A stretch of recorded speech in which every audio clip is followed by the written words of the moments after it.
बात है 16 जून 2013 की। हिमालय की गोद में बसी केदार घाटी में सब कुछ सामान्य लग रहा था, लेकिन उस रात आसमान से जो आफत बरसी उसने सब कुछ बदल कर रख दिया। एक ऐसी प्रलय जिसके बारे में किसी ने सोचा तक नहीं था। जो लोग वहां मौजूद थे वो बताते हैं कि सिर्फ 20 मिनट, जी हां, सिर्फ 20 मिनट में वो हो गया जो शायद हजारों सालों में नहीं हुआ था। एक पूरी की पूरी बस्ती, हजारों जिंदगियां, सब कुछ बस पानी के सैलाब में समा गया, जैसे वो कभी था ही नहीं। और यहीं से वो सवाल खड़ा होता है जो आज तक लोगों को हैरान करता है। जब पानी, पत्थर और मलबे का वो सैलाब सब कुछ बहा ले गया, तो फिर 1000 साल से भी ज्यादा पुराना ये मंदिर कैसे अपनी जगह पर खड़ा रहा? आखिर क्या था जिसने इसे बचाया? देखिए, 2013 में जो हुआ उसे समझने के लिए हमें पहले इस मंदिर को समझना होगा, इसके इतिहास में झांकना होगा, क्योंकि इस मंदिर का अस्तित्व सिर्फ पत्थरों का ढांचा नहीं बल्कि हजारों साल की विरासत है। ये कोई 100-200 साल पुरानी इमारत नहीं है।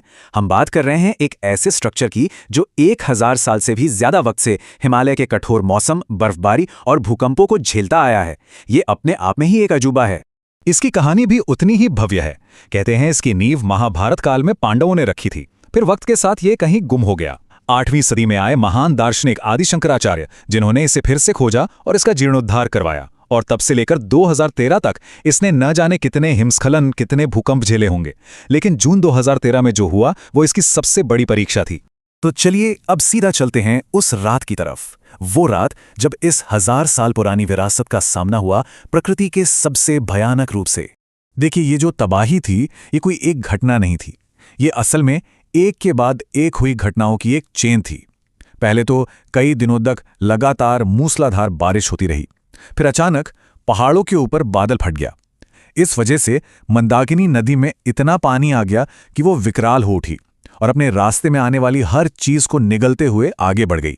कल्पना कीजिए, वहां बने होटल, घर, दुकानें, हजारों तीर्थयात्री, सब कुछ उस सैलाब में एक झटके में बह गया।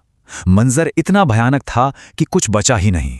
लेकिन जब पानी का शोर थमा, जब सैलाब का पानी उतरा, तो उस तबाही और मलबे के ढेर के बीच एक ऐसी चीज दिखाई दी जिसने सबके होश उड़ा दिए।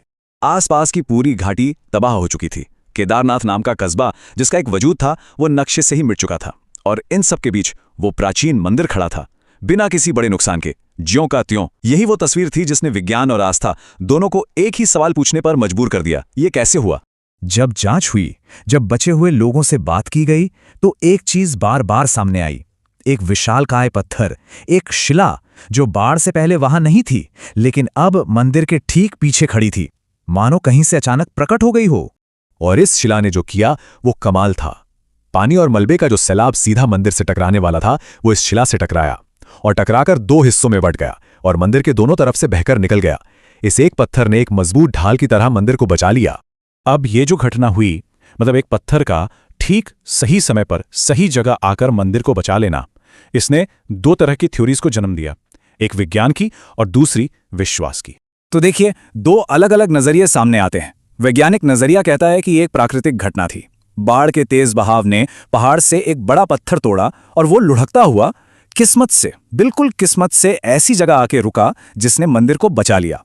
ये एक 1 in a billion चांस था। वहीं दूसरी तरफ है आस्था का नजरिया, जो ये मानता है कि ये कोई संयोग नहीं था, ये एक दैवीय हस्तक्षेप था कि खुद भगवान शिव ने अपने घर को बचाने के लिए उस शिला को वहां भेजा। इस आस्था वाली बात को और बल मिलता है कुछ आई विटनेस अकाउंट से।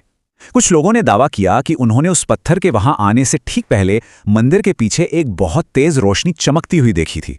अब इसमें कितनी सच्चाई है ये कहना मुश्किल है। तो सवाल आज भी वही है, क्या ये मंदिर अपने प्राचीन आर्किटेक्चर की वजह से बचा?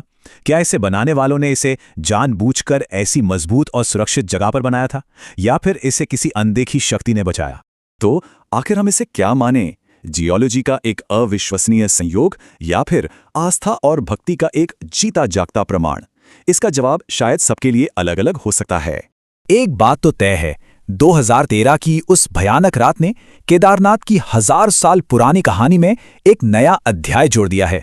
अब यह सिर्फ एक प्राचीन तीर्थस्थल नहीं है, बल्कि ये उम्मीद का, धीरज का और हर मुश्किल से लड़कर खड़े रहने का एक प्रतीक बन चुका है।